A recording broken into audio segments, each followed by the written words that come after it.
you believe in may be different from mine, and what I believe in may be different. I don't mind. Believe what you think, and I believe in mine. And in the end, we all living life. What you believe in, I don't mind. Our views and their views may not be the same. Mutual love and respect brings peace. I don't mind. They believe. It's another very wonderful episode of The Believe on KAFTAN television, where your beliefs are well respected. And of course, change is inevitable. As you all know, I bring to you another very interesting topic, which is burial rites. Yes, death is one of those concrete life experiences that pervade the mind of every religious person, especially because it generates a feeling of uncertainty and absurdity. All world religions have different interpretation or ways of responding to the reality of death. There are two ways to bury the dead. The deceased can be buried immediately after summoning the extended family. The elaborate burial, on the other hand, happens as soon as the family is ready for it. These are called first and second burials. Nowadays, the deceased remains may be preserved in the mortuary until the family is ready for the burial ceremony. Burials often come with either celebrations or mourning. My question to you viewers is, do you think burial should always come with a celebration? Or is an elaborate burial necessary? I will review more of this after the break. Stay tuned. Mutual love and respect brings peace.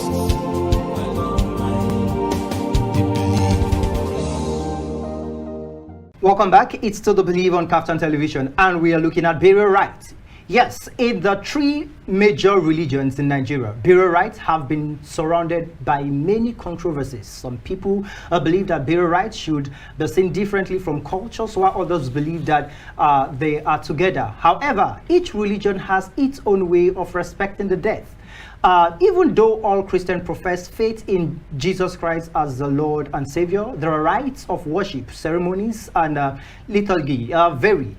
In other words, it would be nearly impossible to articulate a unifying rite for Christian burial. The Islamic religion, on the other hand, views death as a transition to another state of existence known as the afterlife. Where one goes in the afterlife depends on how well the individual followed Islamic religious codes during his or her life. In Islamic communities, as in Jewish and Christian ones, funeral rituals involve different kinds of activities. There are funeral perceptions and are based on Quran and Hadith interpretations. As we do here as usual, yes, I will always have two guests in the studio. By my left, I have Malam Adeleke Taofik. How are you doing today? Fine, it's sir. Nice having you in the studio. I'm fine. Thank you so much. All right, at the same time, I have Reverend Father Chiemeka Utazi. How are you doing, sir? Thank you. It's nice having you. Sorry, I addressed you as sir instead of father. No it's okay. Thank you so much for gracing this studio. And I believe, yes, we will learn a lot today. But quickly, I want to start with Reverend Father. Father, yes, death is not a new thing to us. We have all experienced it. No, let me not say experience. We have all witnessed it, maybe from a loved one, from friends and all that, in one way or the other. And yes, I want to ask this question. The elaborate celebration of death, is it really necessary as Christians? Now, your question is a straightforward question. Okay. I'm going to give you a straightforward answer. Right. However, okay, I'm going to do a little bit of explanations. Mm. Now, elaborate celebration of death may or may not be necessary. Okay. It absolutely depends. Now, when I say depends, culture evolves. And culture and religion are intermingled. You cannot separate culture from religion. Okay. One's belief and one's custom is akin to one's faith.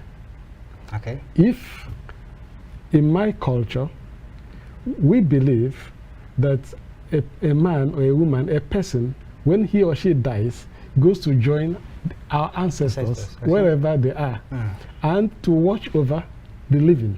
Okay. to take care of the living.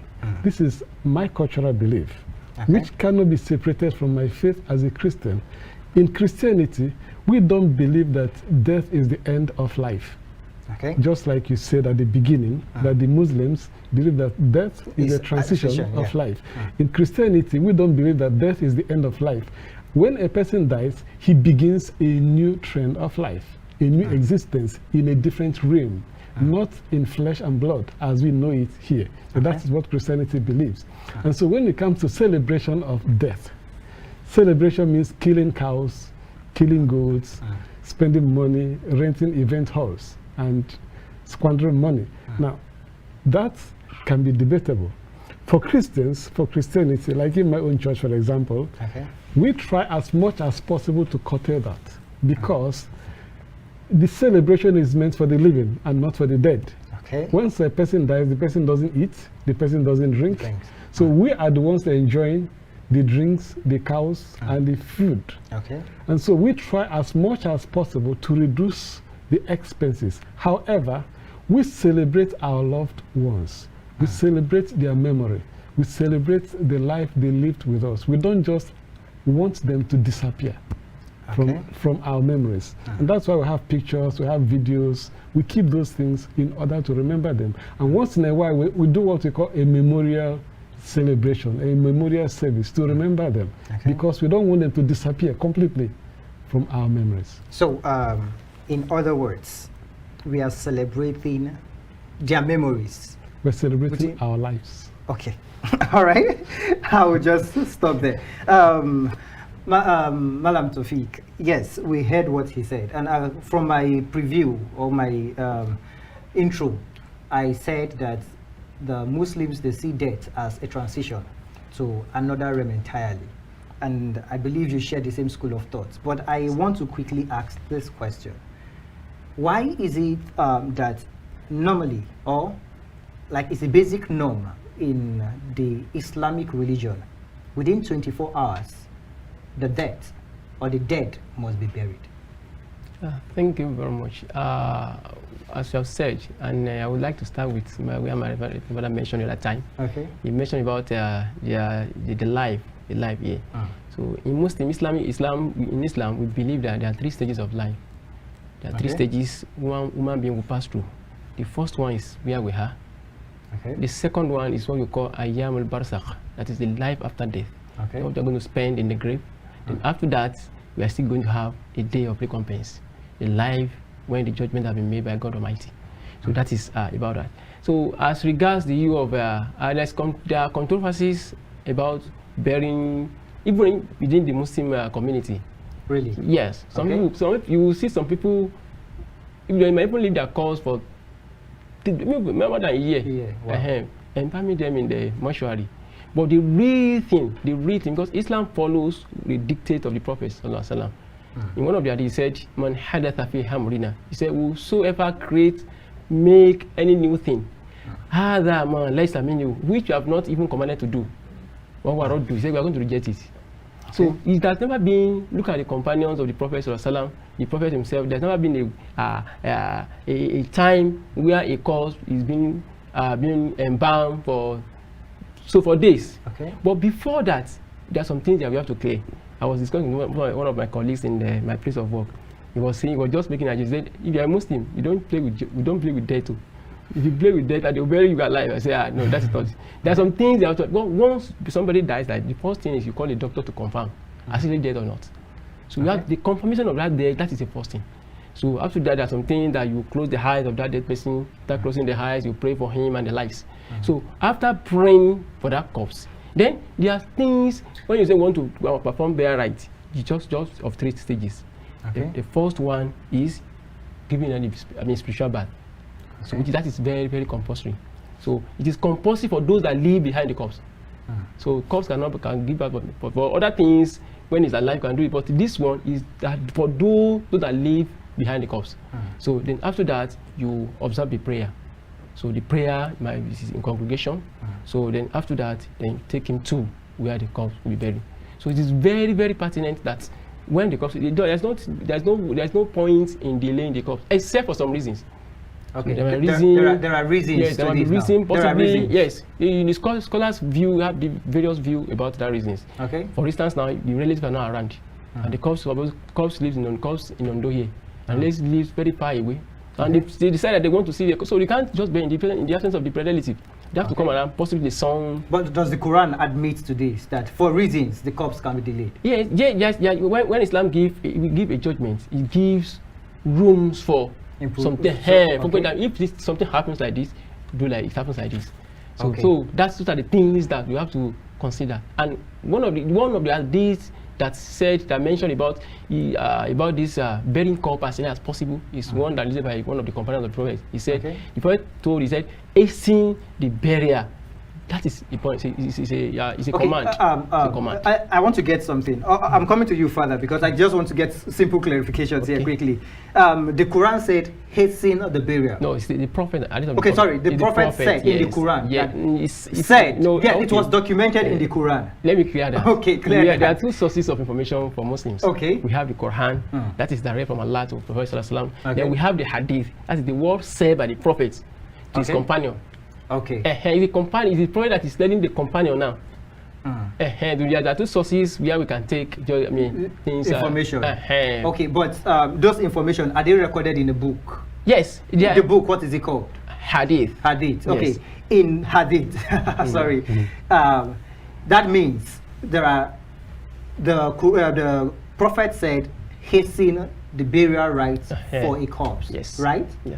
Now, was there a specific time frame that it must be within a day? There's no specific time. But where did the notion of 24 hours came from? As soon as you when you say 18, that you have to make it as it's an English language. Okay. As soon as possible. So it should be within a very short time. Can it also be a week? Okay. I don't know. I'm just saying. There are reasons for that. If you are in a country where we have a very high temperature, if you leave a corpse for a week, it will decompose. Okay. So even within a day, within 2 days, the corpse will start to decompose. So and there's no room for you go for environment or not in Islam. So that is why you have to, as early as possible. All right. Thank you so much. Sorry, I had to get that clarification quickly so that for our viewers at home. Yes, time is actually against us. We'll have to go for a break. But I want to quickly ask you this question, which is, in Catholic, are there time frame for burial? Let me say, like given a period of time, you must bury so person between this time and this time. Are there time frame? I'm going to answer you. Okay. When you say Catholic, Catholic means universal. Okay. And so Catholic Church is so wide. And Catholic Church, the theology, the Christian theology metamorphosizes. Okay. So the culture of a particular place affects the doctrine of a particular, not the doctrine, the application of the doctrine. The doctrine is universal. Okay. But its application varies from culture to culture. Because Christianity is a religion that accommodates people's culture. We call it inculturation because Christianity in itself is a culture. Every religion is a culture. Okay. Now, if Christianity comes to Yoruba land, it cannot do away with the Yoruba culture. If not, the Yorubas will not understand the depth and the essence of Christianity. So the Christianity will absorb Yoruba culture into itself in order to expand. And basically because there's nothing wrong in the culture of the people. But if there's anything evil in the culture, Christianity will kick it away. Okay. Now, given time is specifically for Nigeria or for Africa, but mainly for Nigerian church. Okay. Because we discovered that in Nigeria, people prefer to elaborate celebrations unnecessarily, causing problems in the society. The rich can, just imagine, a person can spend 20 million naira to bury his mother. Meanwhile, somebody doesn't have 50,000 naira and they are in the same church. Okay. So in order to save the situation, because the more you keep a person, the more you accumulate more people, more problems. So in order to save the situation, we decided, sorry, you cannot leave your mother or your dead relative from this time to this time. What's the time frame? It depends from which diocese to which diocese. Okay. Generally, it shouldn't exceed 1 month. But some places, some dioceses will even reduce it owing to the circumstances of that particular environment. Okay. But in Nigeria, it is supposed to be 1 month in every diocese. Like Ondo diocese, for example, it doesn't go beyond 1 month. But I know some dioceses that's less than 1 month, 2 weeks. You must not exceed 2 weeks. But the purpose is to reduce the cost of expenses, whether you are rich or you are poor. It is not a Christian doctrine. It is just to help us to live a better life. So if you bury your dead within 2 weeks, you don't spend too much money. Okay. Whether you are rich or you are poor, and we help you to save a lot. To save a lot. All right, thank you so much. Quickly, let's just go on a short break. I believe we all are we are enjoying the whole program and we are learning a lot. Yes, I'm being schooled right now. Never mind, I still do not wish any of my relatives to die now. I don't have funds. All right, let's quickly go on a short break. We'll be right back. Stay tuned. Our views and their views may not be the same. Mutual love and respect brings peace. They believe. Welcome back. It's Still the Believe on KAFTAN Television. And yes, I still have Malam Adeleke Taofik in the house and Reverend Father Chiemeka Utazi in the house. Okay, before the break, we were actually still talking about burial rites. And over to you, Malam Taofik. There is this basic question in my mind, and it's actually blowing off my head when I made my research and all that. I discovered that the way the dead is laid down, sideways, instead of backward. Are there any explanation to this? Yes, there are many explanations as regards that. Okay. That is when you are burying the corpse. Yes, when you're burying the corpse. Okay, by the right. Yes. Okay. The place where Muslim faith when you are praying, that is the Kaaba. That's called Qibla. Okay. So when you have, it is this place that when you want to bury your corpse, the corpse will be, it's going to be faced. Okay. You know, there are so many things Allah said in the Quran. In Quran chapter 2 verse 244, Allah said, at the beginning of prophecy, the prophet used to face the city of Jerusalem at the beginning of prophecy. But later on, when the verse just refilled, Allah told him that you're going to guide you to a place that you're going to face when you are praying. That's why at that point, Allah asked him to face the Kaaba, the Qibla. Okay. So since then, we have been facing Qibla. So any time we want to bury the corpse too will be facing Qibla. There's just a convention that some people say east. It's not east. You know, people will say sun rises from the east. So with that reason, Muslims are facing the sun. No, they're not facing the sun. It's a bit turned away from the east. So it's not east, very close to east. So therefore, somebody says we are facing. No, we are not facing sun. So we're saying north east, in between the north east and east. Okay. So that is where the Qibla is located. It depends on where you are. So the location of that Kaaba in Nigeria, I mean Nigeria here, I think it's about 63 degrees, and might be different it's different from other places. So if somebody is at that point, you face the Qibla directly like this. Somebody on the other side, you face it like this. So it depends on where the location is. So for that, even in one of the things that will learn to make that corpse in that way. If as we are alive, we want to sleep, one of the recommendations of the Prophet is if you want to pray, if you want to sleep in the night, you sleep by your side way. And that has been proved. The heart pumps the blood from this side. By the time you rest on this, the blood might not be well circulated. Okay. So when you want to start your sleeping, you sleep by the right side. So in the course of sleeping, you might turn to a hand. That is not the barrier, but that is instruction. When you want to sleep in the night, you sleep with the right side. So at the same time, there's one hadith again. The Prophet said, he mentioned 7 things. Is that ijtanibu sabul mubiqat. Say, move away from 7 sinful acts.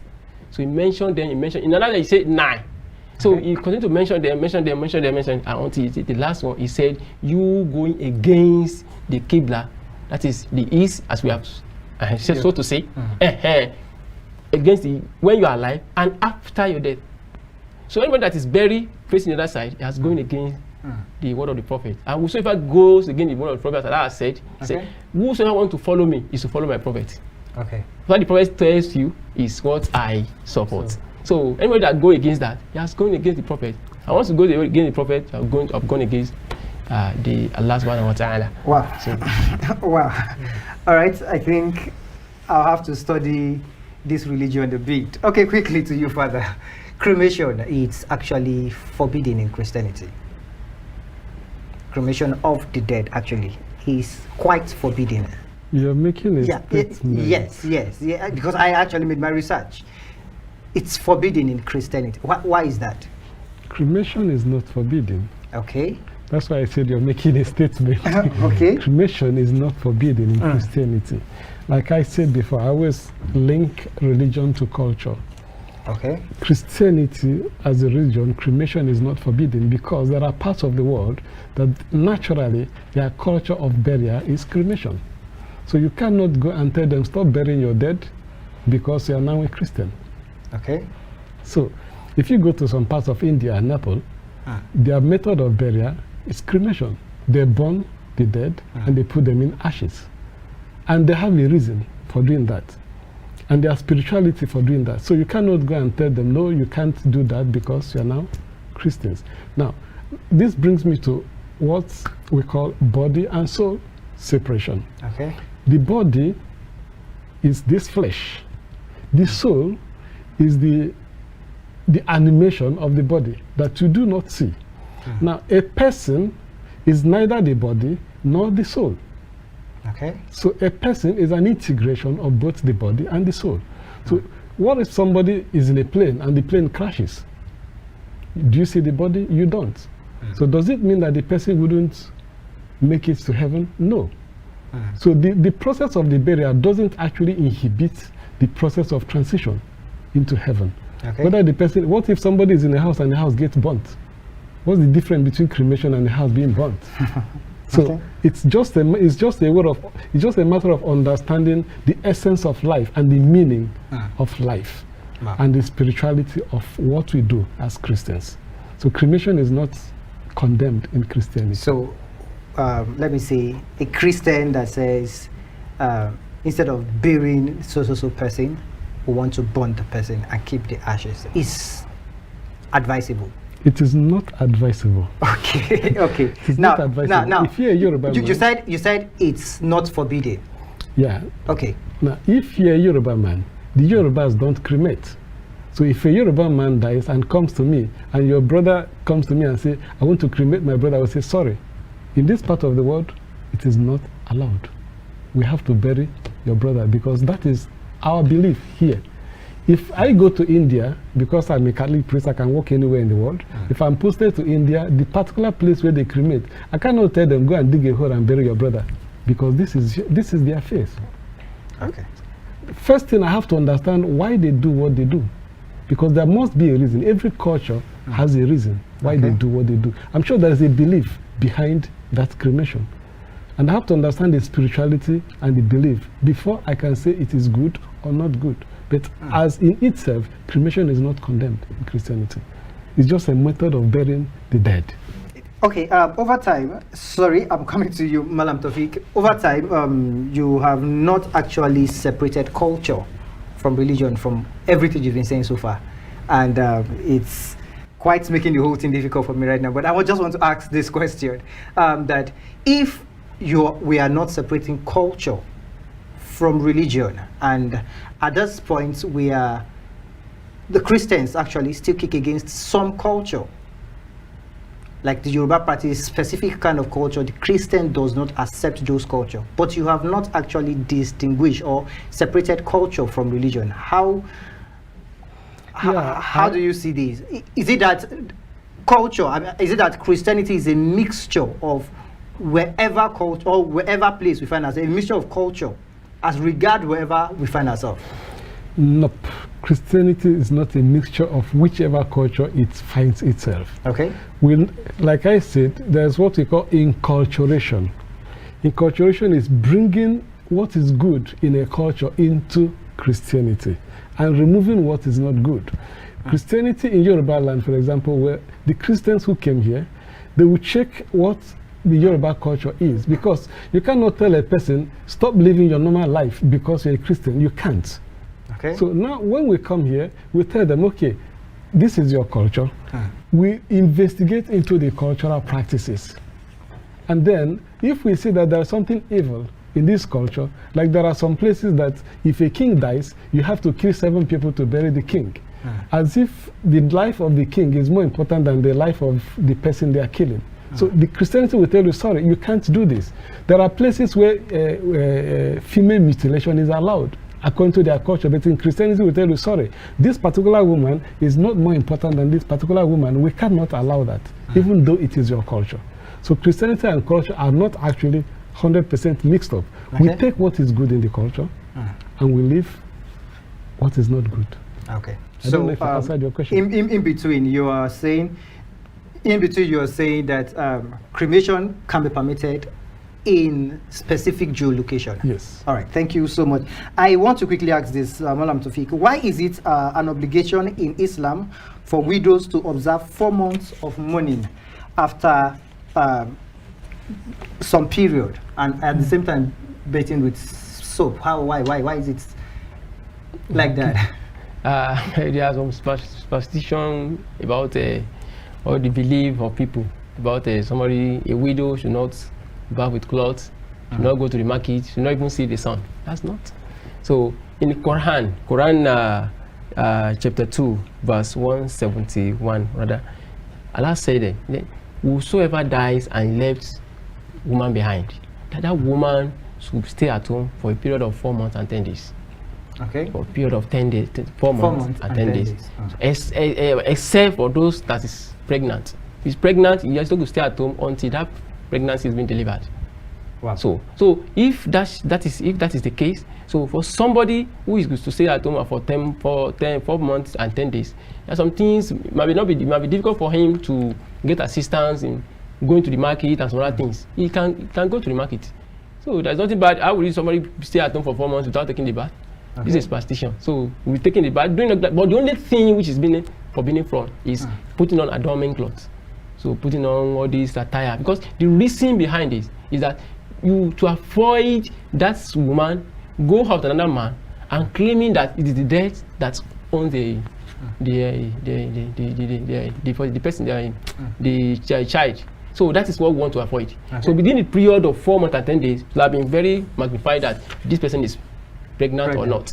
So that's just the essence. And besides that, you have to stay at home wearing black clothes, no, something like that. But so this whole mentality, where did it come out from? Since it's not something given by that is where I would like to make reference to what my reference I just mentioned. The idea of culture and Islam. Islam too embraces culture. Islam embraces culture, but anytime the culture contract go against the belief of the of Islam, they would neglect that culture. So is cremation also accepted in Islam? It's not. It's not. Okay. Because it's not accepted at all. At all, it's not accepted because Islam believes that the corpse, you treat the corpse as if it's alive. One of the hadiths of the Prophet said, and if you break the bone of a corpse, it's as if you have break the bone when it's alive. The scholars of two opinions that some people say is as if you have the sin of breaking the bone of a corpse. You have the sin of breaking it when it's alive. Some say that the pains the person will have in this world, when he was alive, is the pain that will have as a corpse. So it's the issue of cremation and all these things. It's not accepted. It's not at all. Even warn us. But when you are carrying corpse, you have to be take it easy with him. Especially when you are taking the bath, take it as if it's still alive. So the dignity, that respect has to be there. You just can't do the issue of carrying the corpse, moving and down. Islam doesn't allow that. That's why we allow that. The earlier burial is better, just to avoid. Okay, and again, I discovered that the Muslim religion, they don't also use caskets while burying. Yes. Okay, I in 30 seconds, just tell us why. Okay. So whether you use casket or not, at least everything will be consumed by the heart. So no matter the level of casket that you use, to be consumed. So it's like you are wasting, because Islam forbids wastage. Right. So wasting of money. So that is it. All right, thank you so much. Father, I just want you to give some words of advice to viewers out there, those who are involved in elaborate burial rites. How would you advise them? I will simply tell everybody that life is worth living. So there's no need wasting money to bury the dead. Like my brother said, we respect the dead. However, we are more important than the dead people. So as much as possible, we try to, I prefer you use the money to help the poor, to use the money to help the less privileged in the society rather than killing cows and at the end of the day, you go hungry. That's my advice. Thank you so much. Any word of advice to those involved in Elaborate? So my whole advice is death is inevitable, but I would like to know I'm going to live this out one day. And I want my people to learn by what they understand.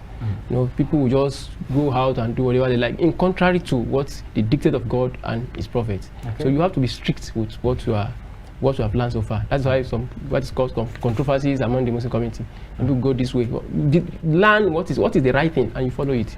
All right. That is the best. Thank you so much, Malam Taofik. Thank you. I really appreciate you. Thank you. And at the same time, Reverend Father Chiemeka, thank you so much. I appreciate you, your words of wisdom and all that. Although you almost took me off balance, but I was able to regain my balance. Thank you so much. I appreciate you. Thank you. All right, viewers. Yes, this is where we'll call it an end. And also note this, that in these two religions, there is a meeting point in their conception of the essence of life and eschatological implications of death. Both of them express their belief in life after death through their care and attitude towards the dead.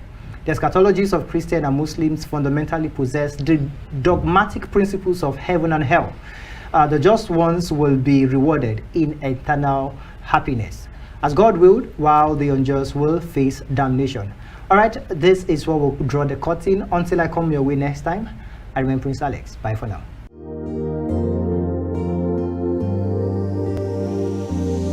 What you believe in may be different from mine, and what I believe in may be different. I don't mind. Believe what you think, and I believe in mine. And in the end, we all living life. What you believe in, I don't mind. Our views and their views may not be the same. Mutual love and respect brings peace.